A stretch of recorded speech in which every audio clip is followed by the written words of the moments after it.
शिव महापुराण की कौमार खंड में लिखा है, यदि हम किसी तीर्थ में भ्रमण नहीं कर सकते, शिव महापुराण का कौमार खंड कहता है, मान लो किसी तीर्थ में हम परिक्रमा नहीं कर सकते, किसी तीर्थ की हम परिक्रमा नहीं लगा सकते, मान लो किसी तीर्थ में हम जाकर वहाँ का भ्रमण नहीं कर सकते, तो शिव महापुराण का कौमार खंड कहता है, जब हम किसी तीर्थ की परिक्रमा नहीं कर सकते, किसी तीर्थ में जाकर भ्रमण नहीं कर सकते, किसी तीर्थ में या किसी गंगा के तट पर, यमुना के तट पर, सरयू के तट पर हम नहीं जा सकते या वहाँ की परिक्रमा नहीं कर सकते, तो शिव महापुराण का कौमार खंड कहता है कि तीन के साथ थोड़ा थोड़ा चला करो। यदि हम इन तीन के साथ 4 कदम भी चलते हैं तो हमको तीर्थ का फल मिलता है। कौन तीन बताए? तो शिव महापुराण के कौमार खंड में कहा, एक माता, दूसरा पिता और तीसरा सदगुरु। कोई शिव का भक्त मिल जाए तो उसके साथ 4 कदम चलते हैं तो तीर्थ का फल मिले। अपनी माता के साथ में 2-4 कदम चलते हैं तो तीर्थ का फल मिल जाता। अपने पिता के साथ में 2-4 कदम चलते हैं तो तीर्थ का फल मिल जाता। कोई शिव गुरु मिल जाए, कोई शंकर का उपासक मिल जाए, कोई शिव भक्त मिल जाए, उसके साथ भी हम अगर 3-4 कदम चलते हैं तो तीर्थ का फल मिल जाता है। ये शिव महापुराण के कौमार खंड में 3 नाम बता। अब इसमें एक नाम हम अपनी तरफ से जोड़ रहे हैं, एक नाम हम अपनी तरफ से जोड़ रहे हैं कि गौ माता के साथ भी अगर 4 कदम चलते हो तो तीर्थ का फल प्राप्त हो जाए। गौ माता के साथ तो माता, पिता, शिव गुरु, कोई भगवान शंकर का परम भक्त या आपका कोई सच्चा गुरु मिले जीवन में, उसके साथ या गौ माता के साथ हम जितने कदम चलते हैं, जितने कदम चल रहे हैं उतने तीर्थों का फल हमारे खाते में लिखा था।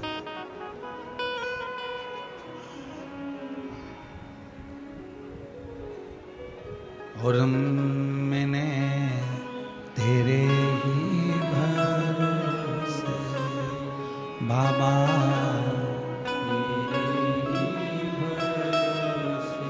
हवा में उड़ती बाबा,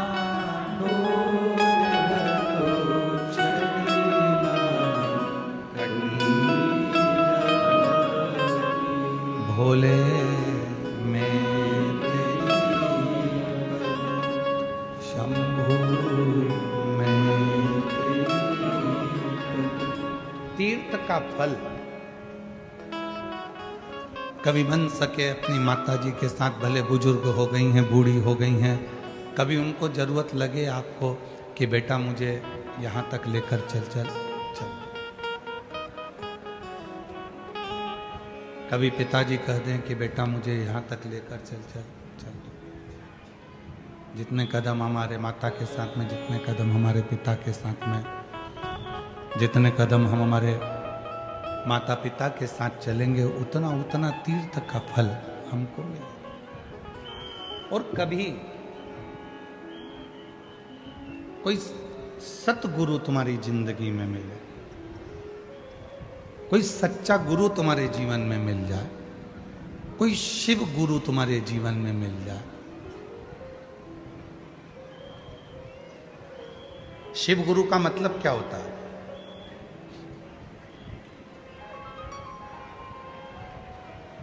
क्यों कथा में बार बार आता है शिव गुरु? शिव गुरु का मतलब है जिसके जीवन में मान अपमान, दोनों सम, मान और अपमान दोनों सम है। सम्मान दो तो ठीक, अपमान करो तो ठीक, तुम्हारी मर्जी हो जो बोलो। आग लगे बस्ती में अपन रहो मस्ती। ना उसे सम्मान की जरूरत है ना उसे अपमान की,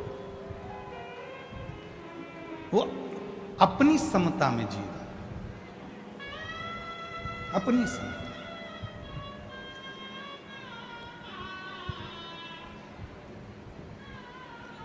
दुनिया के लोग मोबाइल की स्क्रीन को बार बार साफ करते हैं। आपके पास भी मोबाइल है, जब जब मोबाइल पे बात करोगे तो थोड़ी देर में उसको पेंट से घिस लोगे, साफ कर लोगे मोबाइल की स्क्रीन। दुनिया के लोग गाड़ी की सीट पर बैठते हैं तो गाड़ी की सीट को थपथपा के साफ करते हैं। आप भी बैठ कर आए होगे तो पहले तुमने अपने पल्लू से या रुमाल से या थपथपा के धूल साफ करी।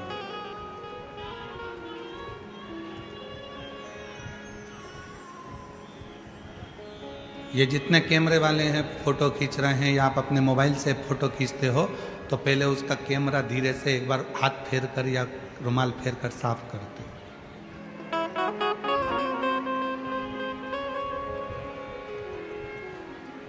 आप मोबाइल का स्क्रीन साफ कर रहे हो बार बार, आप कैमरा साफ कर रहे हो बार बार, आप बैठने से पहले गाड़ी की सीट साफ कर रहे हो, कुर्सी पर बैठते हो तो कुर्सी की सीट भी साफ कर कर बैठते हो। तो फिर भगवान की जब भक्ति करने बैठते हो तो मन साफ कर कर क्यों नहीं बैठते? उसमें अहंकार, काम, आसक्ति, लोभ, वासना, तृष्णा क्यों भर कर बैठते? उसने मुझे अपशब्द कहा, मैं उसको आड़ा टेढ़ा बोलूंगा। भगवान उसने ऐसा कर दिया, प्रभु उसने ऐसा बोल दिया, परमात्मा उसने ऐसा कर दिया। तो हम वो क्यों सोचें? हम वो क्यों विचार करें?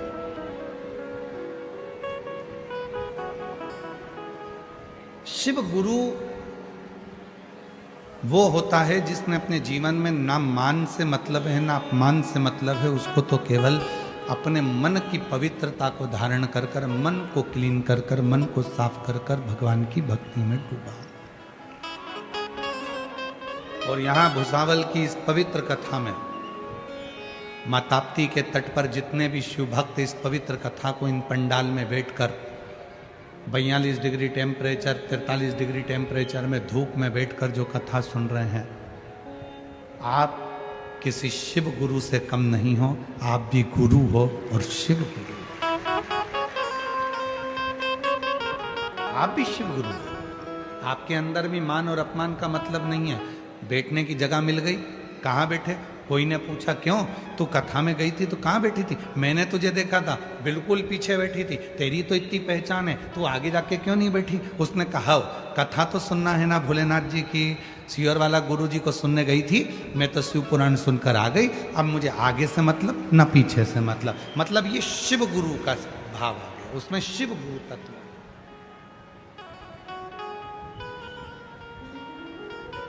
क्यों? तेरी तो इतनी पहचान थी और तुझे बैठने के लिए कोई जगह नहीं मिली आगे, और तू तो उधर पीछे के पंडाल में साइड में बैठी थी, मैंने देखा था तुझे एलईडी के पास में बैठी थी। हाँ, कथा तो सुनी ना, कहीं पर भी जगह मिली सुनी ना। इसको शिव गुरु कहते हैं कि ना तो आगे से मतलब ना पीछे से मतलब, ना मान से मतलब ना अपमान से मतलब। तो जितने भी शिव भक्त भुसावल की इस पवित्र धरा पर, यावल की इस पवित्र धरा पर, मां ताप्ती के तट पर जितने भी शिव भक्त ये इतनी भरचक गर्मी में जो कथा सुन रहे हैं, आप भी किसी शिव गुरु से कम नहीं हो, क्योंकि आपके अंदर ना मान से ना अपमान से, ना कोई आगे से ना कोई पीछे से, आपको तो केवल एक मतलब है, श्री शिवाय नमस्ते।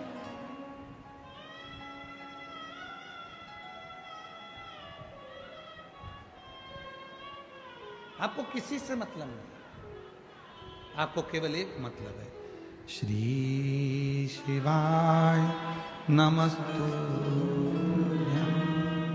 श्री शिवाय नमस्तुभ्यं,